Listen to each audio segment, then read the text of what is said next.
Literacy വേൾഡിലേക്ക് ഏവർക്കും സ്വാഗതം.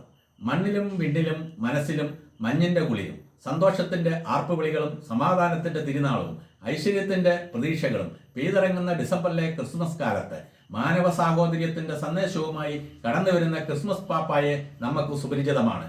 റോമൻ ചക്രവർത്തിമാരുടെ നിയന്ത്രണത്തിലായിരുന്ന ഇന്നത്തെ തുർക്കിയിലെ തുറമുഖ നഗരമായ പടാരയിലെ ഒരു സമ്പന്ന ക്രൈസ്തവ കുടുംബത്തിൽ AD 270 മാർച്ച് 15 ജനിച്ച നിക്കോളാസ് എന്ന ബാലൻ പുരോഹിതനായും മെത്രാനായും കാലാന്തരത്തിൽ വിശുദ്ധനായും സാന്താക്ലോസായും അറിയപ്പെട്ടു.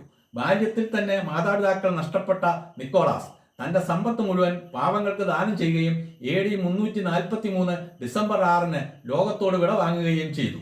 അടിമ വ്യാപാരത്തിന്റെ ഇരുണ്ട കാലഘട്ടത്തിൽ അടിമകളായി വിൽക്കപ്പെടുന്ന കുട്ടികളെ വീണ്ടെടുത്ത് പുനരധിവസിപ്പിക്കുകയും പാവങ്ങളോട് സഹാനുഭൂതിയും സ്നേഹവും കരുണയും വാത്സല്യവും കാട്ടുകയും ചെയ്തിരുന്ന നിക്കോളാസിനെ ഡയോക്ലീഷ്യൻ ചക്രവർത്തി ജയിലിലടക്കുകയും കോൺസ്റ്റന്റൈൻ ചക്രവർത്തി ജയിലിൽ നിന്ന് മോചിപ്പിക്കുകയും ചെയ്തു.